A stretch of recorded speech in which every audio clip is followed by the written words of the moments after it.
Hey guys, Sandy here. Welcome back to my channel. Welcome back to Sips and Stencils. Now, I forgot to get my sip, but I do have my stencil. So I have this stencil right here. I also have some modeling paste. I'm going to be scrapbooking this photo of Christopher and Lana, and also some Toy Story things. So these are two different rides. This is Midway Mania, and this is Slinky Dog Dash, but they go together, so I'm going to scrapbook them.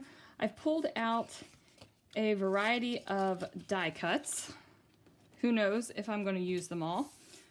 So I went through and pulled those out. I also have my 49 and Market die cuts that I sorted by color. I'm going to go get my stencil, or no, I got my stencil. I'm going to go get my sip, and then let's see what I can do. Alright guys, so this is still when I was working on this layout last Thursday for Sips and Stencils.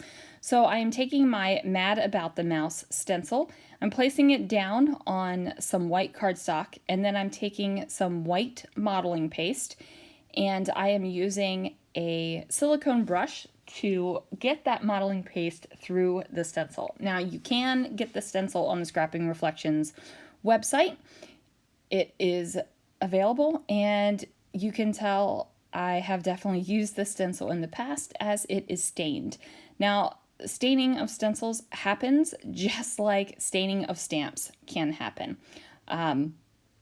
It will not stain as much if you wash your stencil off right away, but that's not something I always do, right? Like, I tell people you should take care of your stencils and wash them and do all the things, but I don't all the time do it. I just don't. Laziness, I don't know what it is. Maybe it's a little bit of I can always cut myself a new stencil if I totally ruin it. Who knows? Who knows what it is? But the white modeling paste is through the stencil, and then I'm going to peel the stencil, and you can kind of see the Mickey heads on the paper. So the modeling paste is now pretty dry, and you don't get to actually see all of the bits, but you will see the ink start to run down, so you can see how I am rainbowing this up. So I'm using a variety of sprays. I am spraying a section on the very top, and I'm just keeping on spraying to bring it down. Some of the sprays are kind of going down and being a little bit more liquidy than some of the other sprays. At first, I was just going to leave the bottom as this kind of white area. I was thinking that that would be really awesome to have the sprays do that, but then I'm looking over on the left-hand side where I've got that orange and the red, and I'm like, holy heck, Sandy, it looks like a crime scene. So I am going to eliminate that going on. Now, I am going to tell you guys, I use a lot of spray to make this happen. If you are a person that does not like to spray your sprays and you kind of like to flick them for splatters, this might not be up your alley, but it is definitely up mine. I am using a variety of brands, like I said,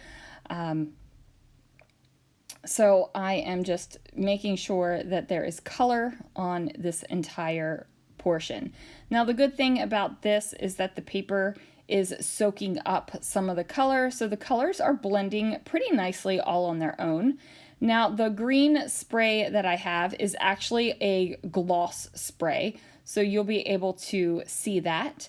Now, I do put this paper on the top of my splat box, and the top of the box does have coloring on it, and some of it reactivates when it gets wet, so you can kind of see that red side. You can see like a blue purpley bit coming through. You can really see it now where the paper is completely dry. I'm not stressing out about that. You can see it on the yellow as well, and there are other places that you can tell that, you know, the color kind of picked up through the wetness of the color on the layout.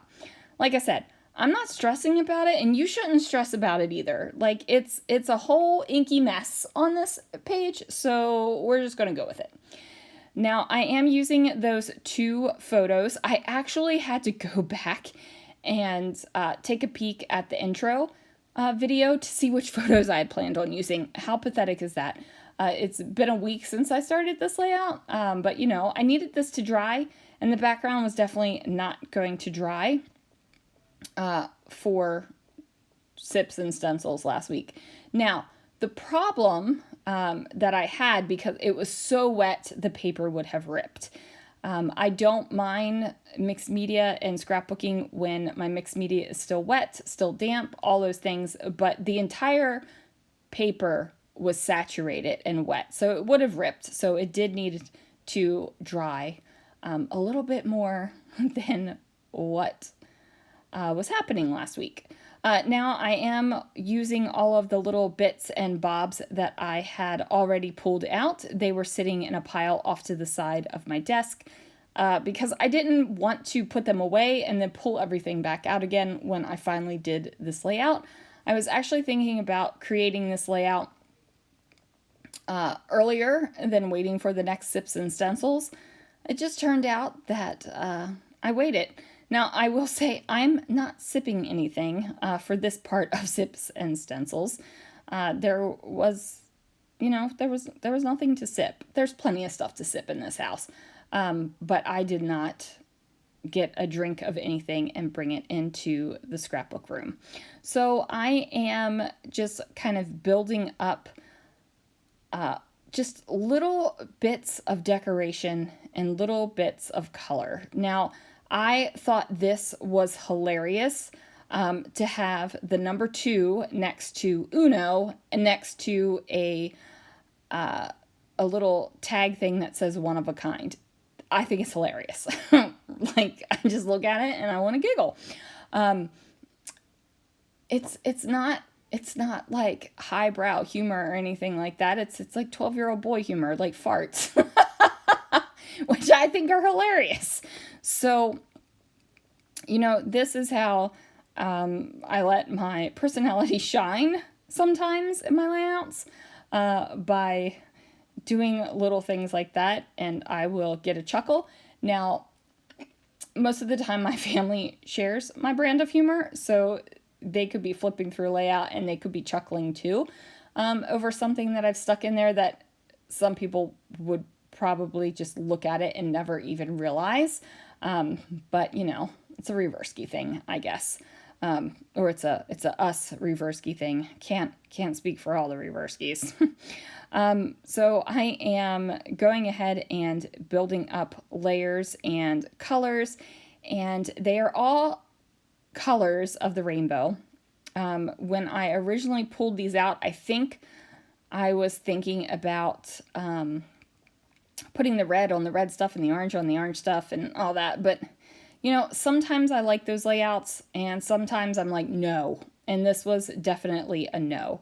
Now, I will tell you that I go ahead and add some extra Nouveau Deluxe glue on my fun foam here to stick to the bits, right? Like the Mickey head bits. Now, I do recommend using a liquid glue if you're doing things on top of glitter paste, if you're doing things on top of glitter glaze, if you're doing things on top of any kind of modeling paste or anything like that, because the liquid adhesive will really get in there and grip. I just wanted to make sure that I had plenty of adhesive since I knocked the photos off the page when I was flipping the layout around willy-nilly like that.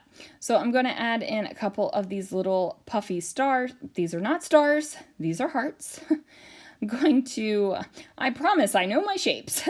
I'm going to just place a couple of them around the page. I feel like there is a lot of texture on this layout, so I don't have the need to put a bunch of extra textury stuff on here. Because the background is just absolutely full of texture. So that is going to do it for this layout, you guys. Again, not a lot of journaling. It's a Disney layout. My Disney albums are multiple volumes, so I don't have the need to put journaling on every single Disney page. And if you have the need to do that, I'm sorry, and I feel for you, man. So anyway, that is going to do it for this layout. Thanks so much for watching, and I'll see you guys again real soon for another video.